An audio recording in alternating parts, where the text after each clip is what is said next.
Le Seigneur allait de lieu en lieu, faisant du bien et guérissant tous ceux qui étaient sous l'empire du diable. En quelques termes, le Seigneur a décrit sa mission terrestre. L'Esprit du Seigneur est sur moi parce qu'il m'a oint pour annoncer une bonne nouvelle aux pauvres. Il m'a envoyé pour guérir ceux qui ont le cœur brisé, pour proclamer aux captifs la délivrance et aux aveugles le recouvrement de la vue, pour envoyer libres les opprimés. Luc 4, 18, 19. Telle était son œuvre. On pouvait trouver des villages entiers où ne se faisait plus entendre aucun gémissement arraché par la maladie. Elle avait passé par là et guéri tous les malades. Son œuvre témoignait de sa divinité. L'amour, la miséricorde et la compassion se révélaient dans chacun de ses actes. Son cœur était rempli de tendre sympathie pour les enfants des hommes. Il avait revêtu leur nature afin de subvenir à leurs besoins. Les plus pauvres et les plus humbles ne craignaient pas de l'approcher. Les petits-enfants eux-mêmes se sentaient attirés vers lui.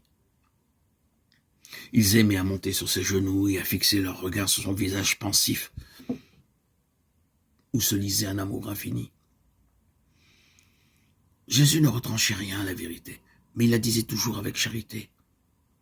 Ses rapports avec le peuple étaient empreints d'un tact parfait, d'une exquise délicatesse. Aucune brusquerie, pas un mot sévère sans nécessité.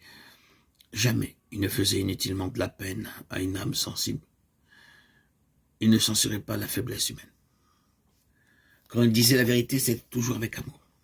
Il dénonçait l'hypocrisie, l'incrédulité, l'iniquité, mais c'était avec des larmes dans la voix. Il pleura sur Jérusalem, la ville qu'il aimait, la ville qui avait refusé de le recevoir, lui, le chemin, la vérité et la vie. Elle avait rejeté son sauveur, mais il lui conservait néanmoins sa tendresse et sa pitié. Sa vie était faite de renoncement et de sollicitude pour autrui.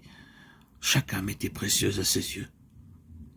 Sans se départir jamais d'une dignité divine, il s'inclinait avec un tendre respect devant tout membre de la famille de Dieu. En tout homme, il voyait une âme déchue à sauver. Tel est le caractère de Jésus révélé par sa vie. Tel est aussi le caractère de Dieu. C'est du cœur du Père que les flots de la compassion divine manifestée en Jésus-Christ se déversent sur les enfants des hommes. Jésus, sauveur, tendre et compatissant, était Dieu, manifesté en chair, 1 Timothée 3,16. C'est pour nous racheter que Jésus a vécu, a souffert et mort. Il est devenu homme de douleur, afin de nous faire participer à la joie éternelle.